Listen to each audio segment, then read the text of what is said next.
him saves, he destroys the evil spirit, and then they go back to their planet and they pick up where they left off. Yeah. And they played another concert. Yeah. But this time it's what's it called?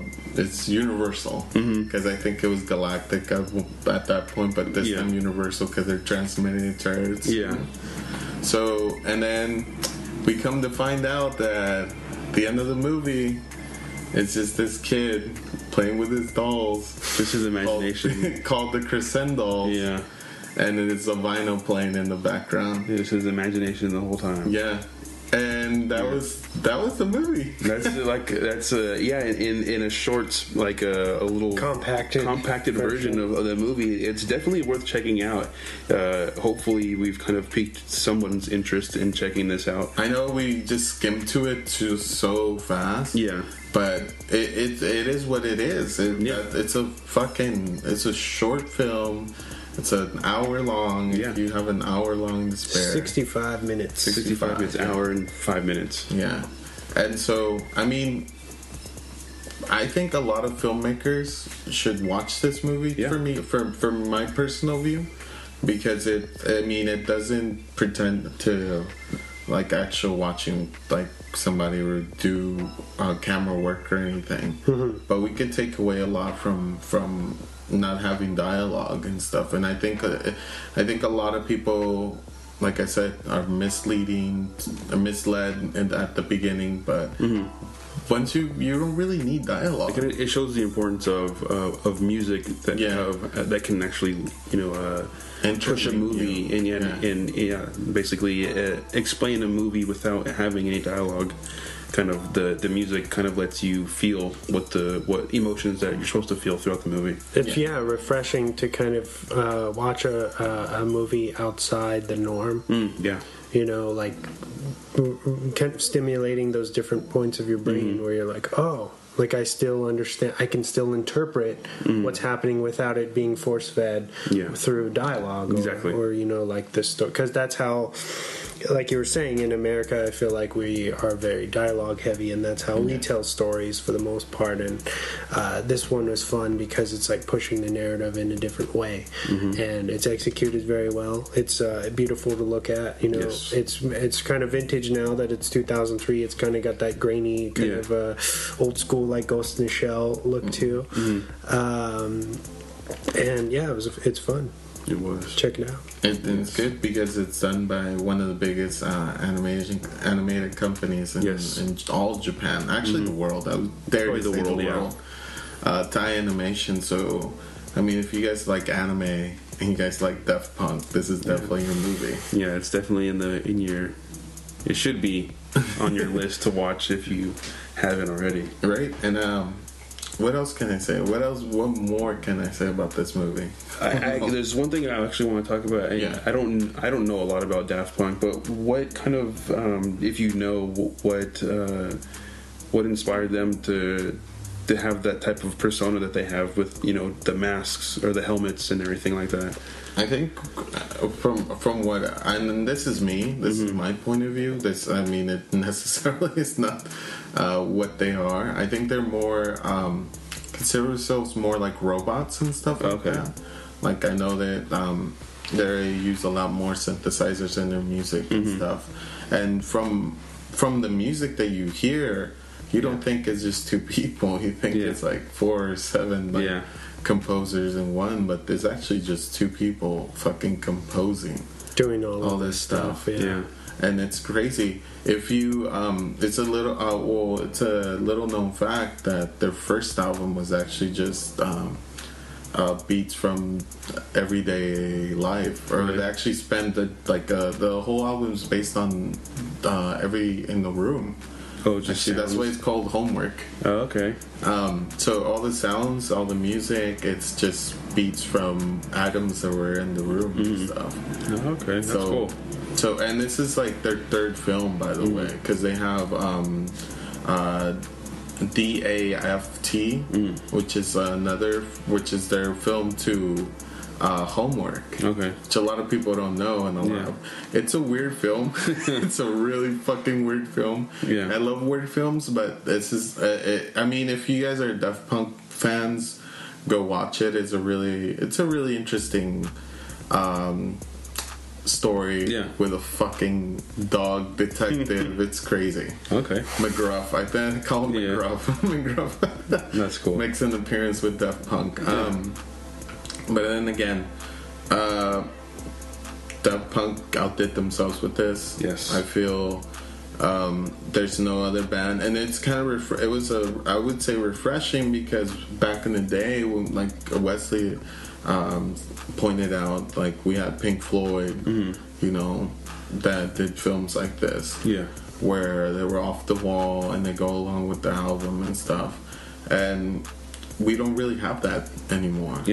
You know, we definitely don't have anything close to that anymore, which is sad, because a lot of music, I know a lot of filmmakers love music videos, and for them, I always tell them about this one, and they're very interested, and they're like, oh my god, I've never seen it, I want to see it. I'm like, dude, just check it out. It's on YouTube. It's you know, you would fucking love it. I know.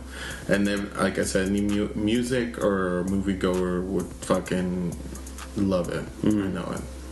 I feel like musicians, kind of piggybacking on what you said, we're in this era where the musicians have jumped into film, and they're like helping these directors or cinematographers in composing. So we have like these bands or something, and they'll compose soundtracks for movies. Like for example, the new Suspiria film, the remake that just came out this past weekend, Tom York of Radiohead composed the entire soundtrack for that. So we do still, this kind of medium is still around. It's just kind of flipped backwards, I think, where we're just they're composing regular films, and we not everybody will know, we have like Trent Reznor, who is Nine Inch Nails, who does most of David Fincher's the scoring for David Fincher, where he did The Girl with the Dragon Tattoo, what's the other, Social Network. If you listen to those scores, those are, like you said, music, or Daft Punk kind of heightens visuals for you. I feel like that's what Trent kind of does. Him and Atticus Ross, they kind of heighten these dark films to make them even darker and more brooding with the music. Well, going to that, another example I think is Air. They did the score for Virgin Suicide. And if you guys ever watched them, I know we talked about it a little bit last time I was here, but if you guys ever watched that movie, the score is just kind of like super grimy, and it's just like, whoa, like it goes along with this fucking movie and stuff. And again, like I said, I mean, I get the whole thing, but I'm more referring to like actual musicians, just go the score just like in itself, like it was before. You know, and I'm glad that those guys are out there doing that, because we don't. I had an old roommate that we were talking about just like how back in the 80s and even the early 90s, the scores were more just film exclusive, instead of like, you know, they were about the film. They weren't like now, like, oh, you have like a Pitbull song or a fucking 6ix9ine song in the fucking film, and like you're saying, where they just pick music popular music that are just there. Music that's already been written and put it in the I totally see what you're saying. That's an interesting point. So we don't get those scores that much, but I know I love composers. I know a lot of composers, and yeah, man. I mean, soundtracks were the beam of my light. What I used to go to sleep to this, actually, to Discovery, man. And my mom used to fucking flip, because she's like fucking 2 a.m. trying to take my headphones off, and I'm like, no, dude, like. So I mean, I love this movie. Actually inspired. This is one of the I would say second inspirational movie that had an influence on me trying to film. It's it's for me. I mean, that's like, I always tell people, and I always let people know about this, and this is my inspiration. That's why I wanted to come on the show. I know I said episode 100, but guess what? You guys get an early peek. Get an early dose. Yeah, you tripped me out with shooting, like saying you wanted to do this because it was way out in left field, but that's what we want. Yeah. We want kind of a breath of fresh air and taking us away from making us step out of our comfort zone. That's what that was, too. That was because this is way different than what we usually anything that we've done. Yeah. And I feel like these last few episodes have been so cool because we've had different guests on and different type styles of movies, going through. And so this is really cool to kind of jump out of horror too after doing Apostle this last week. So thank you for coming on, and it's been fun. Like I said, we still need to do.